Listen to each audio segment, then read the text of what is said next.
Nëse do t'ju thoshja që kalendari që përdorim sot në botë ka emrin kalendar dhe fjala vjen nga gjuha shqipe, ju do ta besonit? Normal që jo, dhe do ketë diskutime të forta, por le ta diskutojmë. Do t'ju them disa gjëra të rëndësishme për sa i përket kalendarit. Pra kalendarit në përgjithësi dhe kalendarit gregorian s'diskutohet, por në përgjithësi kalendarit. Fjala kalendar thuhet që vjen nga latinishtja dhe latinishtja thuhet që vjen nga greqishtja, pra fjala kalendar ose kalenda, ose kalo, që në gjuhën greke do të thotë mirë, por në gjuhën etruske do të thotë kalem, ose kale, ose zhytje, futje. Akoma sot, në të gjitha rrugët e Venecias quhen kale, bile edhe në Spanjë. Kale ose rruga ose futja ose zhytja e kësaj rruge. Kale della Magliana, për shembull, që do të thotë futje, zhytje ose llogaritje. Dhe sipas etimologëve, askush nuk e di se nga vjen fjala kalendar. Pra fjala kalendar nga llogari, sepse vetëm në gjuhën shqipe një shqiptar mund të kuptoj këto gjëra. Pra unë nuk jam etimolog, por më ka bërë shumë përshtypje, ka shumë kohë që kam studiuar për këtë, por nuk kam dashur ta them deri tani dhe do të dëshiroja që ta diskutoja së bashku me ju. Nuk është si mund thuhet, për të kapur me një gjuhë apo me një tjetër, nuk është një ofendim për dikë apo jo. Ky është vetëm një diskutim që ne bëjmë për sa i përket fjalës kalendar. Pik. Fjala kalendar, siç ju thash, nuk dihet prejardhja e fjalës kalendar dhe dikush pretendon që vjen nga gjuhë të tjera. Mirpo në disa studime që janë bërë të disa etimologëve italian, tregohet që fjala kalenda ose kalendar ose kalem vjen nga etruskja, nga gjuha etruske, që do të thotë llogaritje. Në fakt, në shumë studime që janë bërë, mendohet që fjala kalendar vjen llogaritje, vjen si fjalë llogaritje, ose si një lloj zhytjeje brenda një problemi, brenda një diçkaje. Dhe në këtë rast, si ju thash dhe më përpara, kale, që i keni të gjitha rrugët këtu, kale degli Albanesi, për shembull, që ndodhet në Venecia, pra që do të thotë rruga e albanezëve, që nuk është fjalë për fjalë, nuk quhet rrugë, por quhet zhytje, futje, llogaritje e tjerë. Tani, te i kësaj etimologjie, unë dua të nënvizoj diçka të rëndësishme. Vetë kalendari, po ta shikoni, kalendari është një llogaritje që bëhet. Dhe kalendari duhet llogaritur dita, java, muaji dhe viti. Pra, u vendos një ditë që të bëhej një kalendar.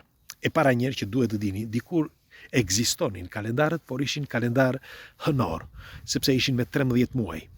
Kalendarët hënor janë më të saktit e të gjithë kalendarëve që kanë ekzistuar në këtë planet, sepse me anë të cikleve të hënës, cikli i plot i hënës, pra një në kaq ditë që është hëna e plot, ata llogarisnin muajin, javët, muajin dhe vitin. Dhe ndaj dhe, sepse janë hëna e plot është deri 28 ditë, pavarësisht një në 28 ditë. Dhe kjo e detyron vitin që të jetë 13 muaj. Mirpo një ditë bën një llogaritje tjetër. E vendosin që të vendosin një tjetër kalendar, i quajtur kalendari gregorian, kalendari që përdorim sot. Në vitin 1580, Papa Gregori dha urdhër që të krijojë një kalendar i ri dhe ta përdornin të gjithë kalendarin e ri. Mirpo duhet të dini që Kina kishte një kalendarin e tyre dhe funksiononte, shkëlqyer, este shumë mirë.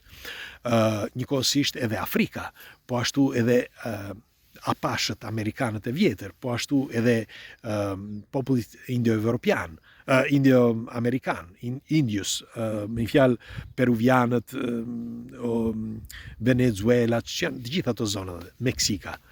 Pra, ata kishin një kalendar të tyre dhe bazoheshin një kalendar hënor, kryesisht. Dhe kalendar të tjerë, por kryesisht në kalendar hënor. Dhe në vitin 1582, u prezantuan disa kalendar nga papa, me qenë se ai kishte dhënë urdhër. Pra pas një vit e gjysmë, 2 vitesh, prezantuan disa kalendar. Dhe kalendarin që ne përdorim sot, e dini se kush e bëri? E bëri një tip, një mësues i ciklit ullët, çka na është treguar, çka tregohet, një mësues i ciklit ullët që ai ishte një i apasionuar për kalendarët. Dhe çfarë bëri ky? Ky bëri një kalendar, atë që ne përdorim sot, dhe mirë po atë ditë që do ta prezantoj, sepse ky quhej Luigi Lillo. Dhe Luigi Lillo nuk mund të shkonte dot në Rom atë ditë, dhe çfarë bëri? Ja dha vllait të tij, Antonios, që t'i çonte kalendarin papës. Shikoni, më vjen për qeshur sa herë që flas për këtë argument, sepse në qoftë se ju jeni pronar dhe vini në punë njerëzit rreth jush, i vendosni që me një detyrë që të bëjnë diçka, dhe ata përveç se nuk e bëjnë, por nuk prezantohen aty, ju çfarë do bënit? Ju jeni vetëm një pronar i thjesht. Merreni me mend një ministër, një deputet ose ministër, t'ju thot bëni këtë detyrë, dhe ju nuk prezantoheni, nuk ka shans. Merreni me mend tani papa, që papa kishte ligjin absolut në atë kohë, sepse në atë kohë vendoste kisha, nuk vendoste askush tjetër. Në vitin 1580 ose 82, kur u vendos kalendari.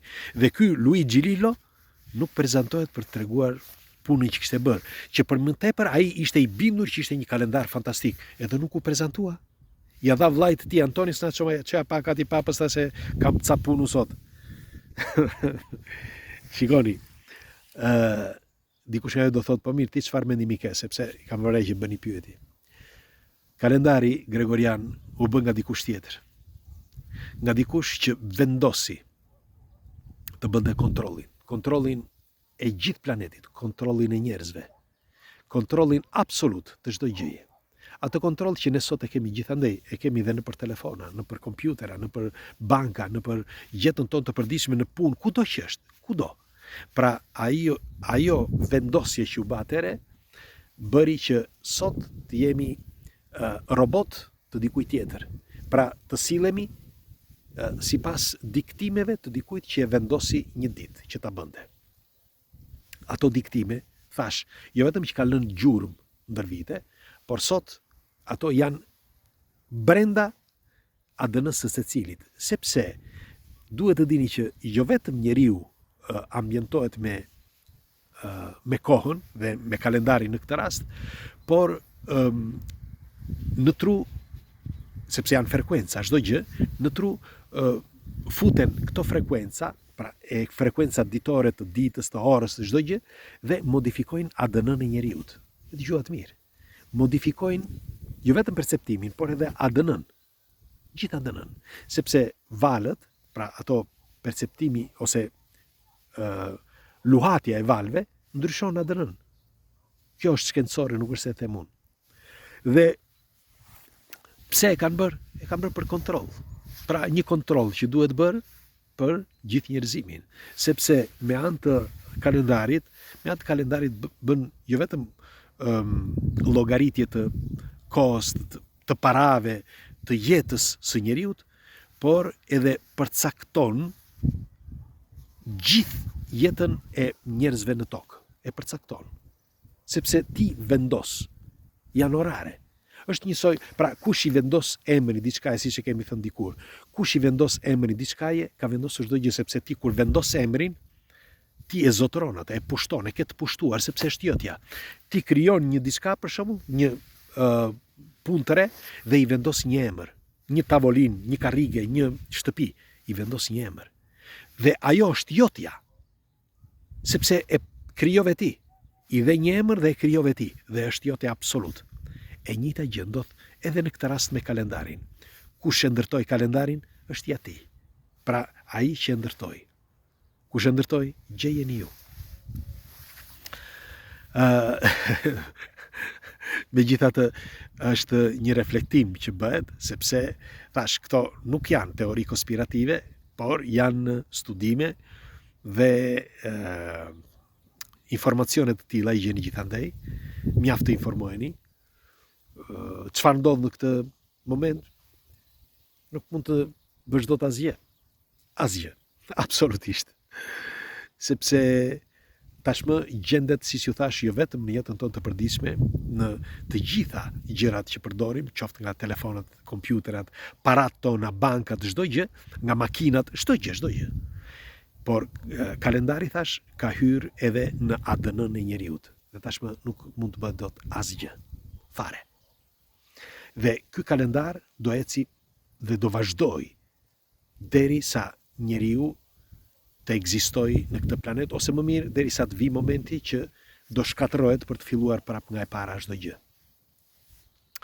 Për mirë apo për keq, ata ose ai që e ndërtoi këtë kalendar ka pushtetin absolut. Kaq për sot. Ju falenderoj që jemi për herë bashkë, do dëshiroj një komentin tuaj, çfarë mendimi keni për këtë argument. Kush është rastisht e ti bëj like faqes, shihemi sërish, nuk i kushton asgjë, ju përqafoj. Ditë të mbar.